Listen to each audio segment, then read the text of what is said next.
Maybe could you briefly introduce yourself each and explain what drove you to co-found TAC? Yeah. Let me take this the beginning. So yeah, a bit about myself. I'm an early adopter of crypto. I started very early. I tried to build something in Bitcoin, but it was almost impossible back then. Like it was just mining or wallet, but make no business, and like it was difficult to contribute. When Ethereum went out, I basically made my bet on Ethereum, so I'm an Ethereum pre-saler, and since then I basically spend all my time in Ethereum ecosystem. I spend a lot of time advising startups, and then I joined Consensus, where I spend my time working in the biz dev team, so I had the chance and the luck to work with projects like MetaMask, Fiora, and look like at the Ethereum ecosystem across the stack, because Consensus holds the entire stack. And basically within Consensus I was one of the founding members of Linea. Okay. And I basically grow Linea from a testnet to like a layer 2, like one of the top 10 layer 2. And then during my time at Linea, I met Pavel. Okay. Linea was built on the distribution thesis. That was my thesis since a while. Linea, the power of Linea, in my opinion, was the connection with MetaMask. That was a distribution channel, 30 million monthly active user, like one of the best distribution channel. And then I met Pavel that pitched me something a bit bigger, that is the distribution of Telegram. And that was a very convincing pitch. And that's when we met and we started working together. Yeah, so over to me, I guess. So my my background is about investments. I'm trained in my career. I was previously all on the asset management and portfolio asset management side, and that's why I was invested in the first incarnation of Telegram blockchain-related tech. Critically acclaimed ICO of Telegram back in the days of 2018. But you know, that was probably not the best investment, but that was the beginning of a journey of thinking about what are the ways to distribute the technology.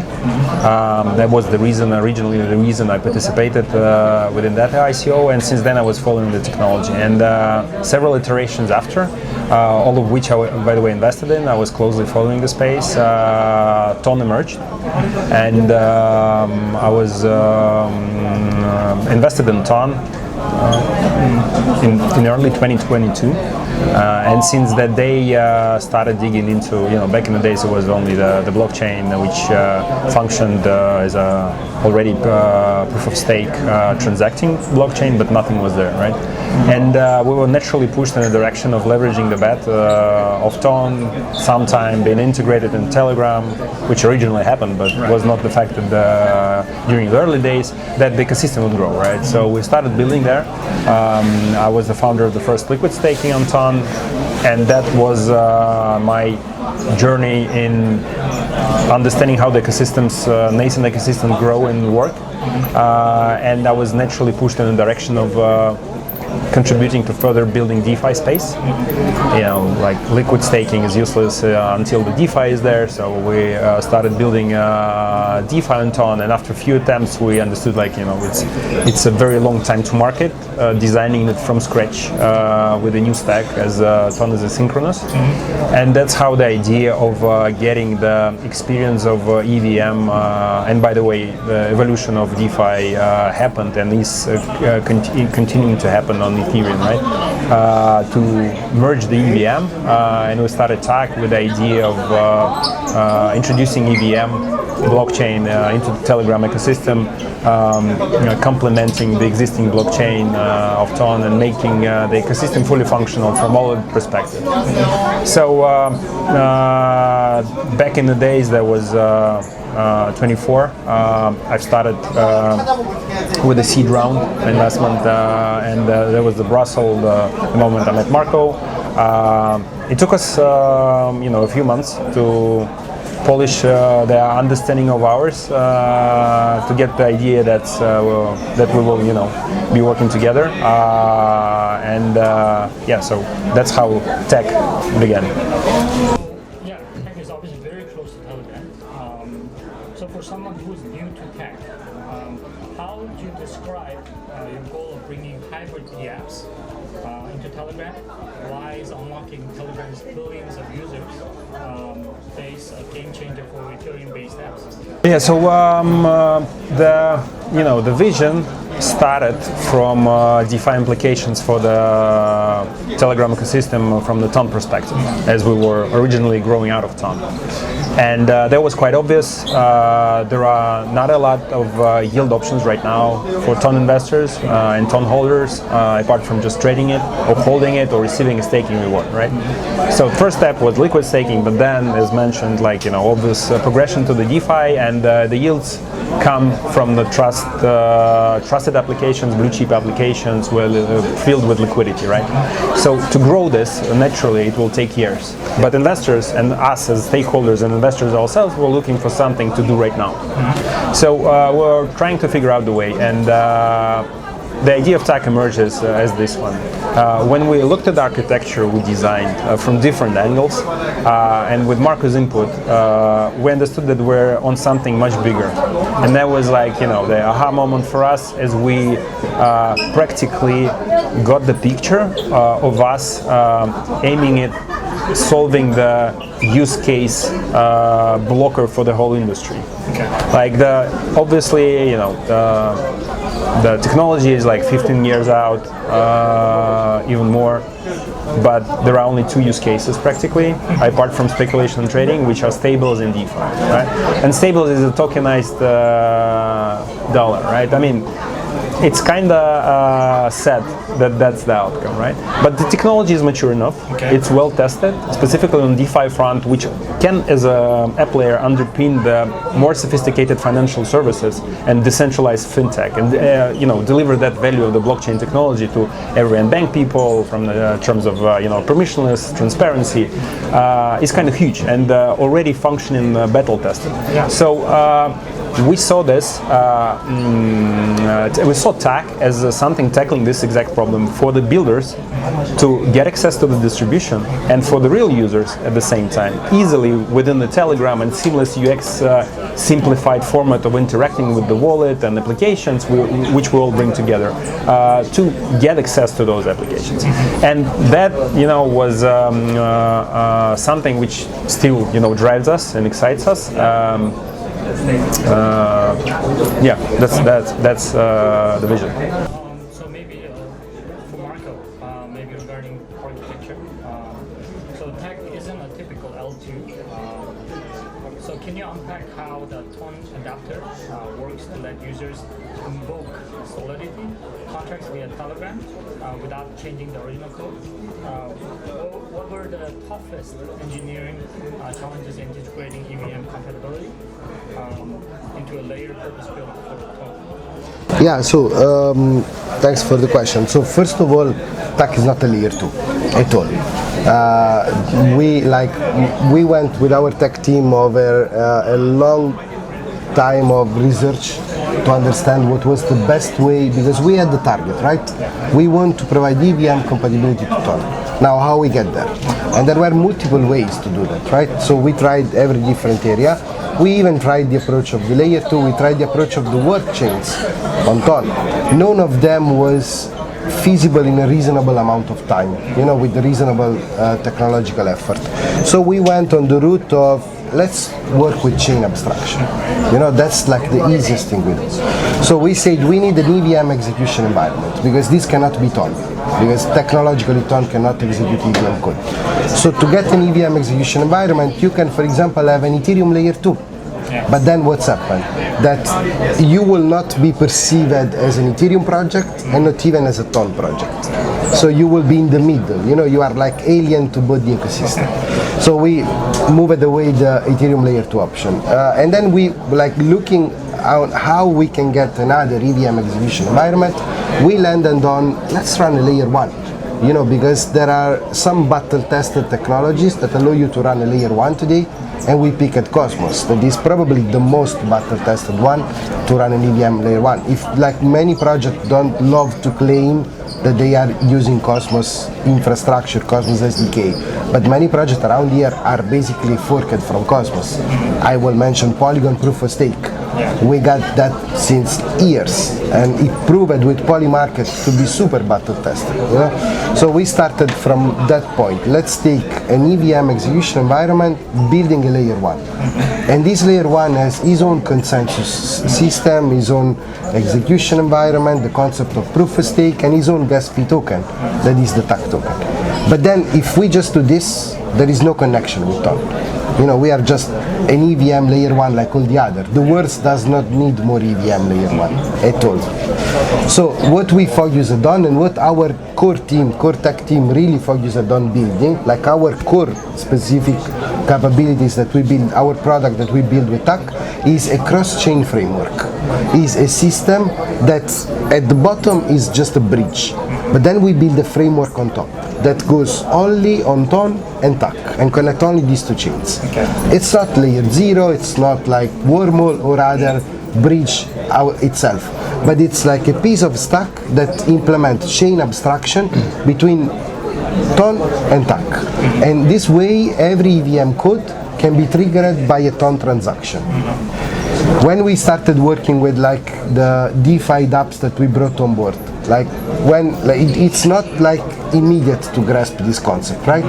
Because like EVM dApps say, okay, we just deployed the EVM code and it works, but what's the result? That you have to use MetaMask or Rabbi. And so like you are not targeting the TON users, right? TON users use TON wallet with assets on TON. So in order for this developer to work in our hybrid model concept, they have to build another front end, different from the original one, that is a TON front end. And that's the only thing that is required.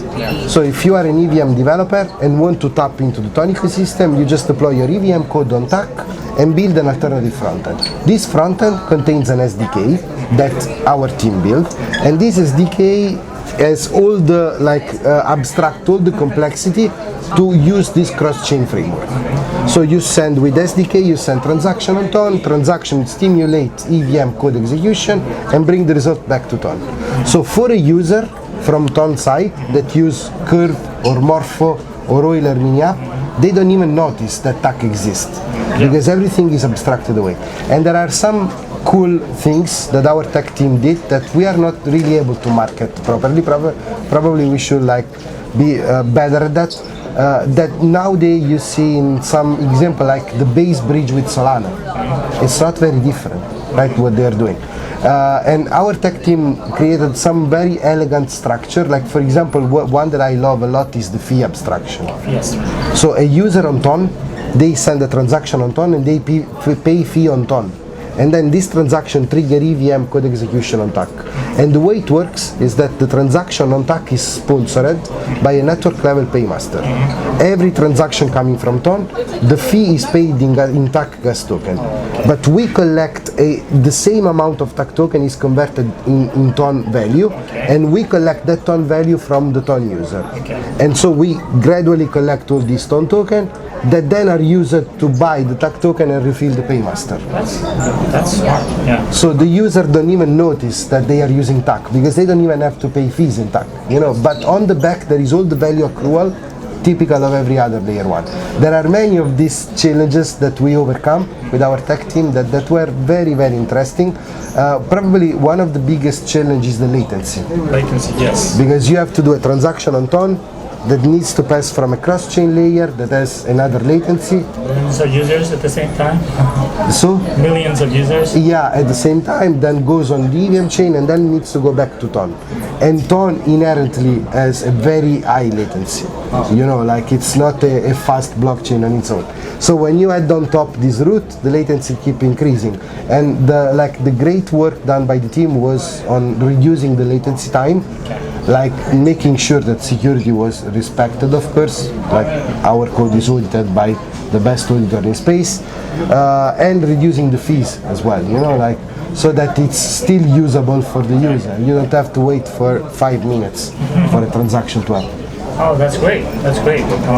Yeah, adding to the infra design and architecture, what we, literally happened organically, and us seeing the abstraction aspects and UX simplifications strengthened the use case probability. As we do understand that the UX in crypto is still something you scare your kids with, right? Like those wallets, numerous signing, the transactions, and us simplifying UX on the level of interacting with the application within Telegram, abstracting several phases of interacting with DeFi applications, for example, abstracting on the chain level and on the fee level, and the wallet, which is seamless part of Telegram already, simplifying UX on the wallet interaction side. That combined actually is a leapfrog in terms of UX seamlessly within one application. So that is the important technological implication. It's not a mythical. We do not expect something to happen in the next 10 years because people will understand the beauty of decentralization, though it's more tied to the UX aimed at the regular user, not necessarily familiar. They will be interacting with the blockchain technology. So let's move to your mainnet launch. I think I did an interview with Pavel before the mainnet or TGE.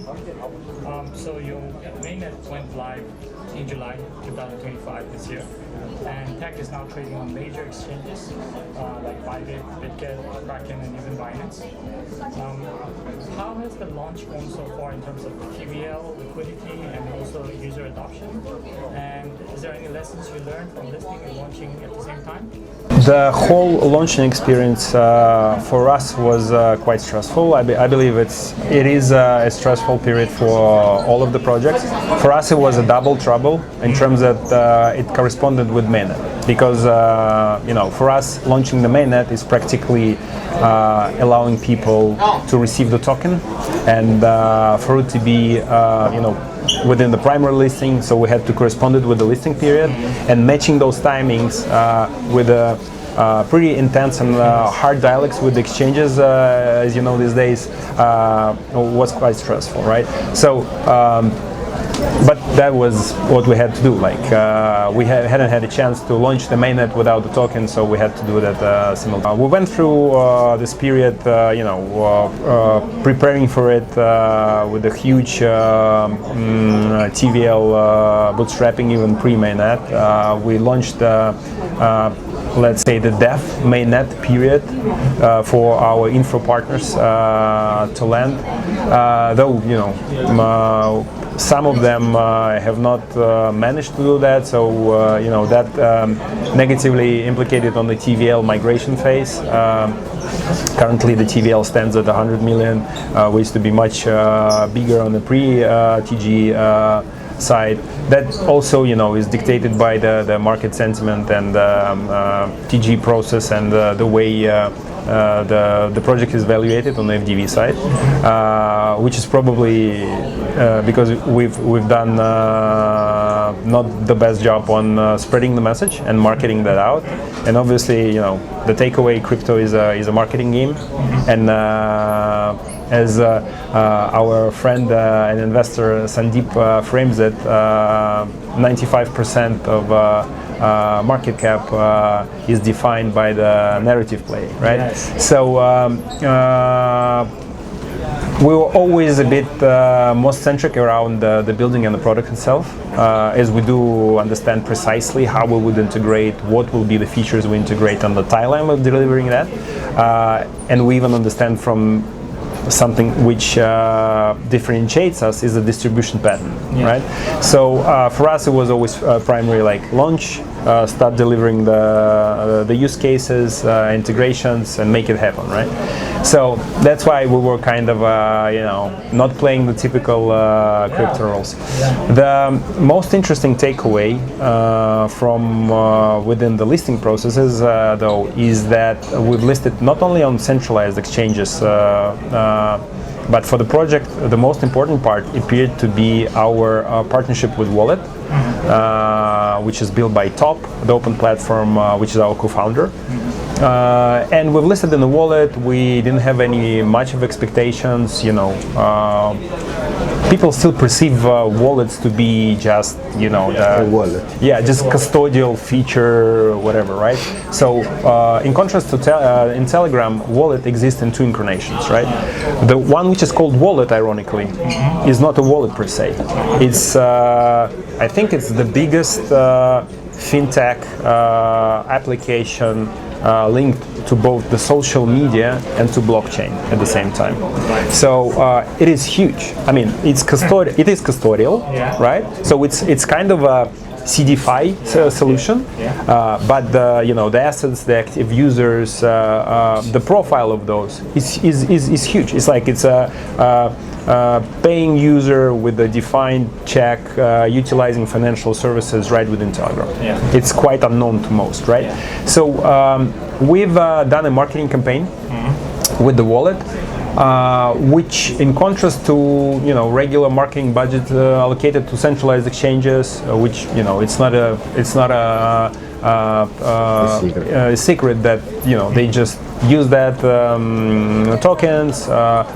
Increasing the loyalty of the user base and dropping those tokens to the users. The result, yes, they're getting aware of the ticker, but in most cases, 80% of those just flip it on the market, and that's increasing the supply. With the wallet, in contrast, they've done it in a very smart way. They use the marketing budget to incentivize people to get acquainted with the token, which yielded us. I can disclose the figures. So let's say TON on-chain holders of TAC 6,000 are around 5,000 to 6,000. Wow. TAC on-chain holders are around 25,000. Wow. Exchange holders, one of the big venues, let's say counts in tens of thousands, like around 50, let's say roughly. The holders within the wallet, 500,000. So the amount of tokens people are holding, the way they interact with the token is like orders of magnitude in contrast to even big tier 1 venues. And that was probably the biggest takeaway from the listing, and that is kind of the first example and reassurance that our bet on the Telegram distribution, working with a partnership with the wallet, is kind of a right one. Not to mention the products we have in the pipeline, which we'll comment on later. I would love to highlight, if I can, just one more thing about the launch. What we tried to do, it was very difficult. None of us has had experience about landing all together a mainnet launch, ATG, and an ecosystem of partner, which has a lot of interdependencies. To deploy this, you need that. To have that, you need the Oracle and Tenderly and this and the other partner. Like an ecosystem of partner that has a lot of interconnection and a liquidity migration all at the same time. Timing that, trying to time that was very, very difficult and turned out to be impossible. So we landed perfectly the TG and mainnet. Some of the partners were able to deploy, specifically dApps like lending markets like Morpho, DEX like Curve. They were live, Euler. They were live day one of our TG. But then all the other parts that were supposed to bring the liquidity on, it took more time, it was not ready. And if you don't bring liquidity, you cannot bootstrap lending, you cannot bootstrap pools, so there is this chicken issue, and there we actually was not able to fully land it.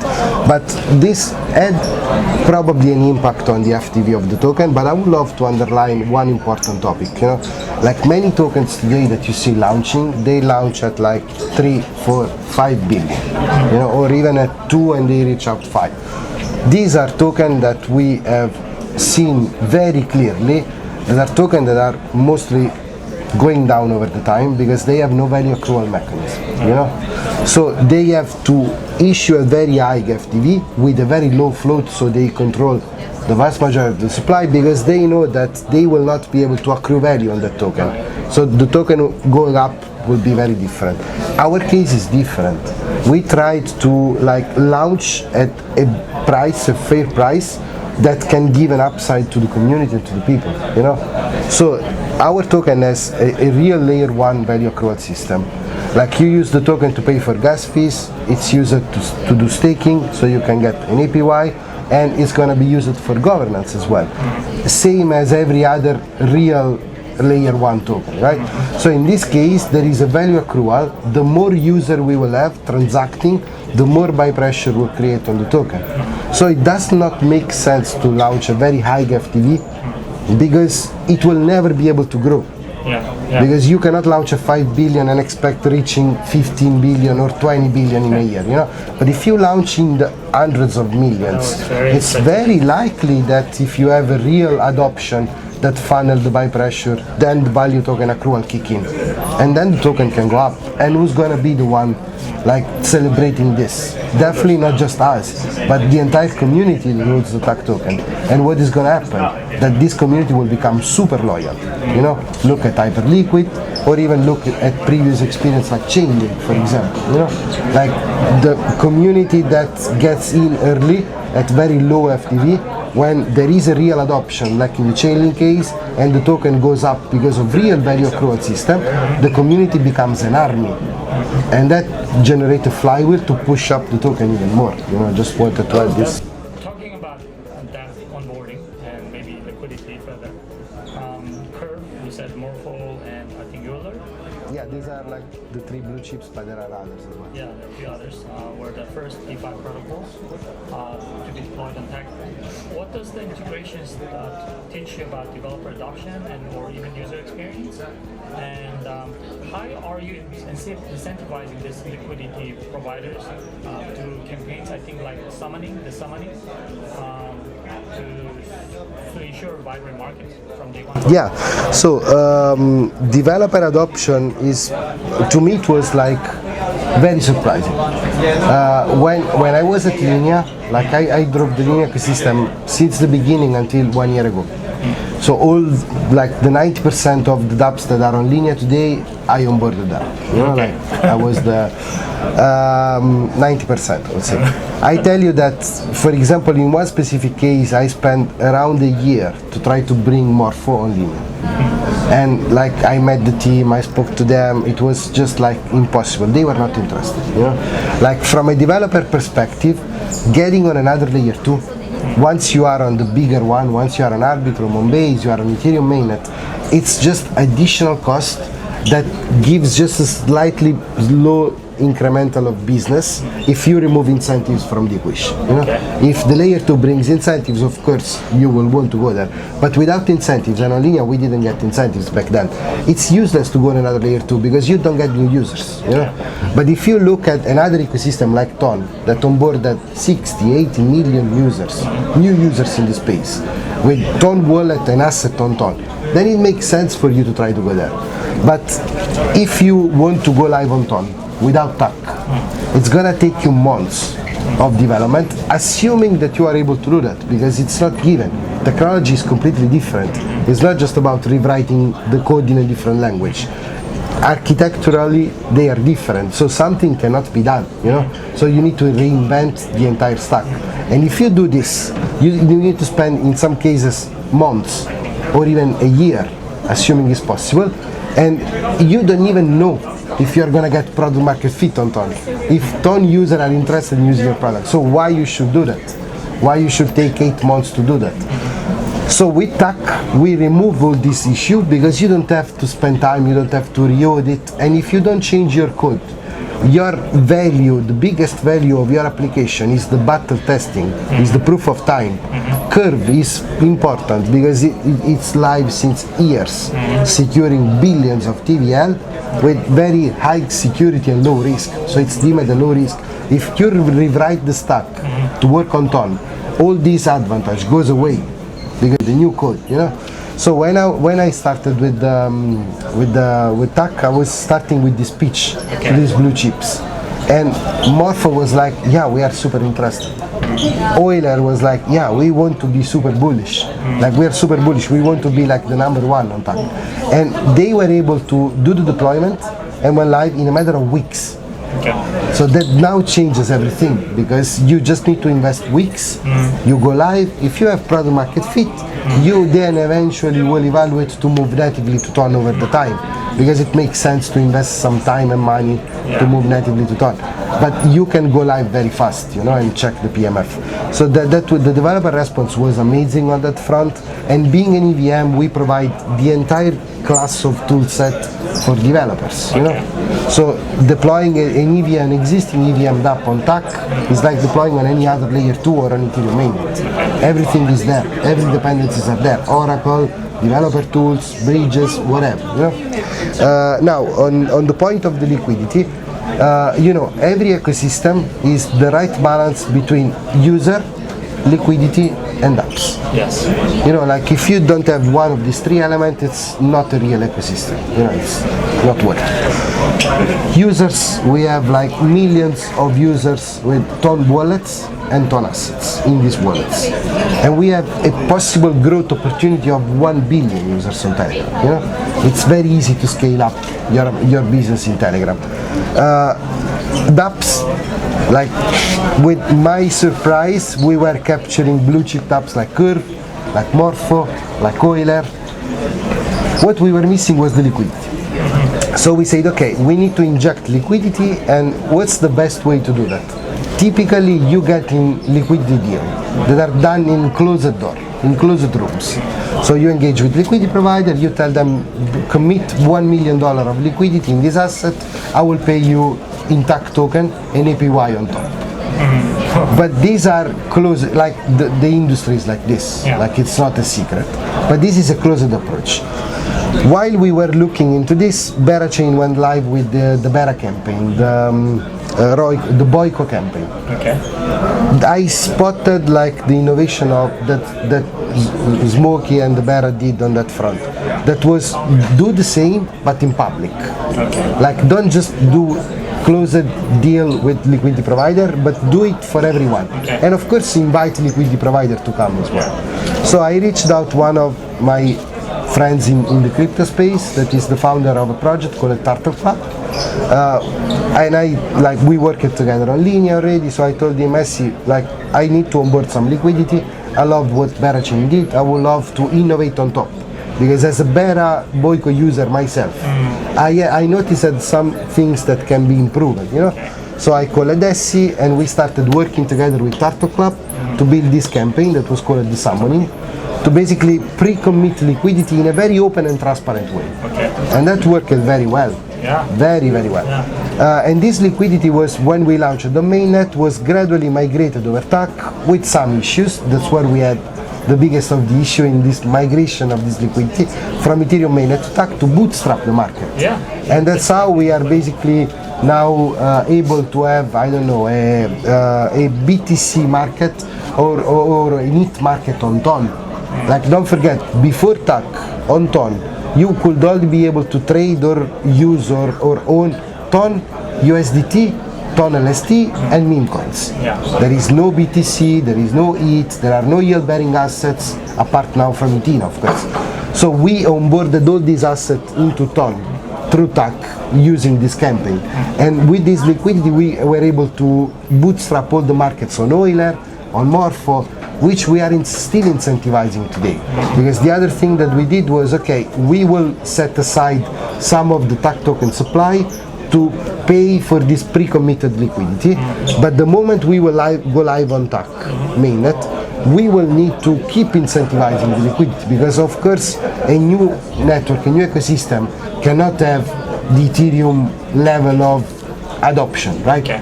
You need some time to bootstrap, 6 to 9 months.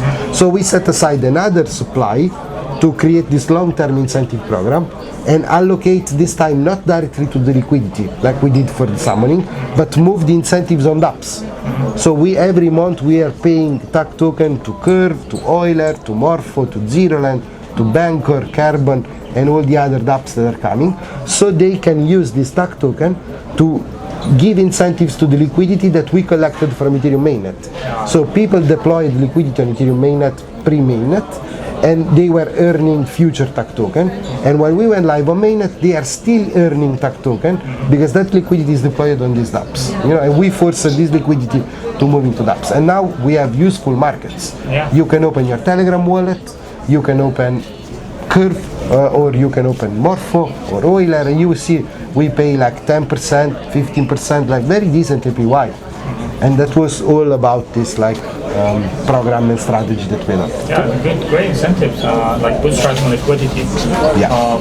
To add to this, we've done, we're a purpose build, right? What that means is that we solve a specific functionality, infra functionality problem within the fertile environment. Okay. Being Telegram ecosystem. So that allows us to use the resources in a concentrated manner, meaning adding to what Marcus had in terms of extending the asset variety within Telegram ecosystem, adding to TON and USDT and TON based products, Ethereum, BTC, USDT, and all of those yielding assets. We are actually focusing right now our incentive on a specific yield based on assets strategies, which will be more concentratedly incentivizing, as these are the ones underpinning the fintech functionality of Telegram. So the users can, they want a BTC yield, they don't have hundreds of vaults with different incentives and varieties.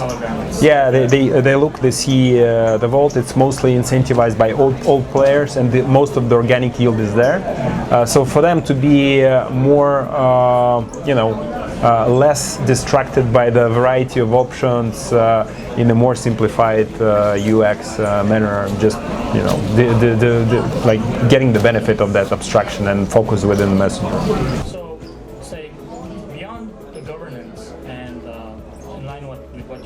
Beyond governance and staking, what role does the TAC token itself play? How do infrastructure partners like Layer 0, Redstone or Babylon contribute to cross-chain messaging and maybe data integrity? So I can take this one. So the TAC token is a real Layer 1 token. Tokens has different value accrual system. If you remove meme coin from the equation, you have a value accrual system when it comes to the governance ability. This is usually the only value accrual for L2 token, right? They are only used as a governance voting right. Another value accrual system is the cryptographic security provided by the token. This is the case of Chainlink. The link token is used for cryptographic security and governance. And then Layer 1 also had an additional value accrual that are fees. You collect fees. When you collect fees, people have to buy the token to pay for the fees and use the product deployed on the chain. And in pretty soon for TAC as well, when they use the fees, part of the fees is burned. So you reduce the supply. You use the token for security, like Chainlink, and you have the token for the governance. So these three value accrual system for the Layer 1s are all in place, and TAC respect all of them. And the interesting part is that, if you want to use TAC only on the EVM side with a Rabbi wallet, which just integrated TAC, by the way. So yesterday we did the announcement that we are fully integrated into Rabbi and D-Bank, and I'm super happy about this. But if you want to use TAC or Morpho on TAC or Euler on TAC directly with Rabbi, you need to buy some TAC token. So that's a tiny buy pressure that comes from the gas fee side. But the biggest of the buy pressure comes from the TON user base, because it's where we expect the vast majority of the user once we will start to realize all this promise of the distributing these DeFi apps into Telegram. That will basically create a lot of automatic buy pressure for the TAC token, and that is gonna be the biggest with the burning of the fee burning system of the IP 5059. That is gonna be unlocked, shortening of the supply and increasing of the price because of the buy pressure that grows linearly. So that's very interesting. Yeah, I can add a view from the perspective of an investor, right? So, and quoting back Sandeep's thesis on the narrative. So, the reason we didn't play this game is the only one. Is that we do not position ourselves of something which potentially, if the technology grows and the user base extends and there is an adoption wave, will benefit from it somewhere in the future. We are part of the actual infra. So you can look at the stack, which we call Telegram ecosystem or Telegram even operation system, is as follows. So there is the entry point, which is the messenger. There is a framework which allows you to build within the messenger, which is the Telegram mini apps. By the way, not most are familiar with this fact, right? Yes. That you can permissionally build, deploy within Telegram your mini app, and it's seamless, no download, very easy to use within the messenger. I mean, you have a full curve implementation in a form of Telegram mini app, or Morpho, or Euler. These are all Telegram mini apps. They are live, easy to interact with within Telegram right now, delivering you the yield, the DeFi yield you're familiar with, if you're crypto native, right? Then there is the gateway, which serves as a discovery tool, which is built on top of the infra we allow with yields. This is the wallet. And this whole stack stands on the blockchain infra, which is TON and TAC. TON for TVM? Yeah, you need scalable blockchain for your specific needs. You use TON. You need to use the experience of DeFi applications, for example, or something which is already battle tested on EVM, low risk DeFi, if that's what you're looking for, and probably that's actually our next step in the evolution. It is actually happening right now. It was well framed by Vitalik recently as a low risk DeFi. Then you use TAC, right? And within Telegram ecosystem, only the infra, apart from the applications, only the infra is what you can invest in, willing to invest in the future of Telegram as a super app, as a social network, and success of this concept. There's no Telegram token. There's no wallet token. There is no Telegram equity. You can buy some bones, but that's it, right? You don't have the upside. You have the yield. That's it. So, and over there, not getting deeper there, the orders of magnitude in terms of the valuation for TAC being more familiar and potentially more broadly used for the fintech cases, and TON itself is huge, right? Yeah. So this is from the perspective of investor, and token obviously being an investment vehicle as well. This is the opportunity, and coming back to the FDV and the market cap after TG, right? So we are, starting to spread the message. The product line which we're building on top right now is, as I've said, is quite clear, right? The way we integrate is quite clear. The delivery is clear to us, and having seen, for example, the collaboration with Wallet on different side of things and the power distribution and stuff, we can tell already that our estimates are somewhere in the right place, being optimistic, right? We are, for the thesis of underpinning and putting our money where my mouth is, we're even considering rolling out the buyback program as this, value, even for us intrinsically, is an option to increase the treasury, get some upside to the current holders. Like all of that is a part of the infra, still investable. So that's the function of token specifically for crypto in our sense as well. But it's not the 95% of market cap based on the narrative thing, but more already live with the traction being there, right? Priorities in the next 6 to 12 months. You mentioned performance optimization, obviously, faster transaction, implementing, I think, risk-taking for greater security. Yeah, sure. So within the road map, there are two branches, right? There is a technical one focusing on the infra development, and that being said, already mentioned as a core priority to increase the security, decrease the latency that we spend a lot of time on. Within the security aspect, so that we intend to extend the amount of validators focusing on the top names.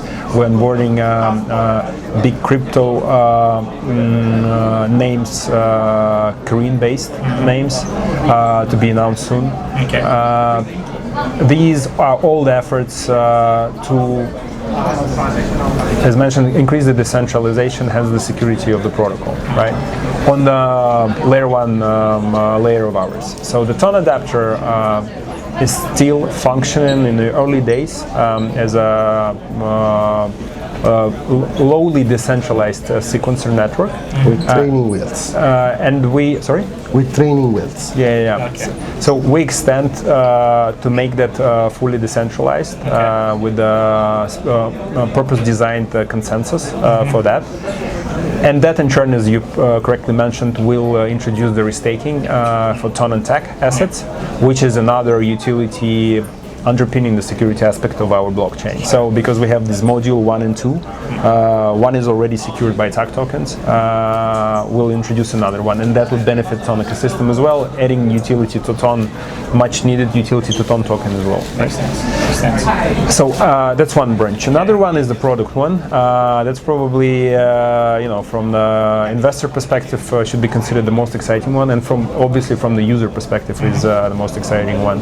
Over there, I can mention a few things which are coming. Obviously the yields enabled by DeFi, and they will be in a smart way integrated into the fintech applications within Telegram. There is another thing which is TON specifically designed yielding strategy. We'll be rolling out soon TON Vault, which will yield times from the yield fairly known to the TON ecosystem before. Okay. That's exciting for TON ecosystem and for myself being a TON investor as well. Another thing, we will see a DEX. Oh. Telegram? Perp DEX native to Telegram. Okay. No download app within Telegram, connecting seamlessly the wallet, which will be as fast as it can get, with the widest variety of assets you have seen, with the deepest liquidity or matching liquidity to the top centralized venues, and that's coming fast. So we expect that to obviously be this year for the release of that. That's good. And that's what I always mention about the traction and the product aspects, and that's what we totally focused on. So we believe that traction there and increase of users and virality of those new user adoption cases will yield the investment FDV fame itself. Okay. Marco, maybe you can add something on the technical side. Is it easy to build DEX on Telegram? It is, yes. Like we are working with a pre-existing tech stack for perps that is very solid, very solid, and we are just adding the extra layer on top to make it available to your Telegram username, not just your TON wallet. Like you can connect your TON wallet to your Telegram username, and you trade with your Telegram username, or without, if you want, without any KYC, without any limits, on a very solid perp DEX infrastructure with a very huge variety of assets you can trade on. Like automatically added into the perp DEX, and it's right within your pocket without having to download any app or scanning QR code to connect your wallet or things like this. That's quite interesting, and again, it's coming from an existing battle-tested perp technology that is already used in many other chains. We are just like adding the additional delta to scale on distribution with Telegram. Exactly. So I will add to this that we're coming from an ecosystem being Telegram and TON, which is fairly different to the rest of the blockchain industry, in a good and a bad sense. For that ecosystem being more product oriented, and the Web 2 kind of a mindset oriented. Obviously, the downside is the popularity within blockchain community, developers, different stack. Like product oriented Russian guys. That was like the picture everybody saw back in the days. Obviously, that's evolving, but the DNA stays on the product side, and there's the only reason for this is that whole billion of people, they sit in a very well-designed messenger, which get this popularity because of the product-oriented mindset of the builders, right? And Pavel Altukhov being, the product himself, right? Yes. So the whole ecosystem is a tapping one. So this interface is more productive than the keyboard and the mouse you use in a web application. So that's another thing we see already being picked up by builders. So they start building on top of DeFi application layer with those mechanics which are not allowed there in the web application world, right? Yeah. So the trading experience of clipping, swiping, using those mechanics which were previously unknown, but not like in a tap evolution way, which last year was seen on Telegram. That was like the mechanic which had nothing underpinning it. Now similar mechanics can be based on top something which adds fun or value to people, right? And I mean, speculation trading, it's one of the most famous use cases. So we gamify it. Yeah, like gamification of trading, that's something which is most likely to be adopted first massively within Telegram. So we are looking in that direction with our stack and apps. And it's not even us. The beauty is that this is coming from the builder themselves. Like we worked on like getting this perp with this team that bring this perp live on TAC, right? But the same team are building on top. Like people are doing design thinking about, hey, why don't we do a Telegram mini app where you trade just by tapping on the place of the screen where you think the price will go. It's like this type of mechanics that this builder are exploring. That's the amazing part. That's and the extra there's a lot of innovation. them. Last but not least, you're here at Korea Blockchain Week. So in May, you said that Korea's crypto savvy community is very well quality focused, regulated. How are you engaging currently with Korean builders and users during Korea Blockchain Week? Are you planning any specific meetups or partnerships currently? We started focusing our marketing from within insights of the business communities within the region. Obviously, this is the first time we step on the ground of Korea. So that's our, let's say, opening the door.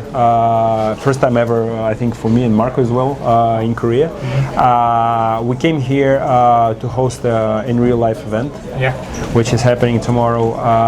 As I mentioned, we are here to host a number of meetings, which we're on right now already. From starting from the regulator and government to technical security validation service providers. Obviously, the huge importance of social media influencers and engagement of retail, plays a role. That's why we've designed a specific game for the Korean Blockchain Week. It's called Takoku. Very fun. Yeah, you can find it as obviously as a Telegram mini app. Okay. Yeah, this is a game about betting in a fun way. Okay. Which allows you to gain points, and subject to the points, you'll be eligible for in real asset rewards in TAC tokens. There is a great discoverability part of it, where you can, just a few taps within Telegram, find your favorite DeFi application, you know, play around it, see the yields, get acquainted actually to the fact, which fairly none are aware right now about, right? So we'll be obviously continuing to do that. We plan, other than during the KBW, in real life events to engage more developers and spreading the consumer message. Okay. And the game was like a very interesting idea, because the goal of this mini game that we are running is not like a game, it's more a marketing stunt, you know. The goal of this game is basically to increase the awareness, of course, about TAC. So you see TAC branded everywhere.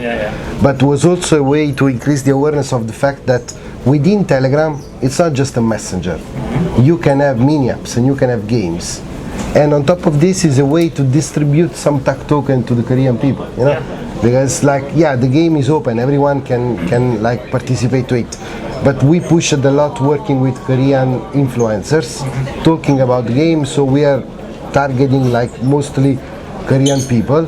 And you don't need money to play, you know, you just jump in, you get free game currencies that are worthless basically, and the more you win in this game, that is featuring Korean Blockchain Week speakers, by the way, the more you win in this game, the more you rank up on the leaderboard, and the first places of the leaderboard, the top of the leaderboard, get real TAC token as a prizes, you know.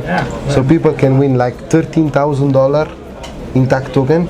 Fast forward maybe 2 years. What does success look for you guys? Marco, and then I can take mine hopefully before 2 years, but in 2 years I see TAC as by far the biggest TON project under all metrics, and I see TON becoming one of the top blockchain out there with the help of Telegram distribution. I'll be more consumer-oriented in my vision. I would say Telegram is a first independent super app with fully functional fintech applications suiting needs of both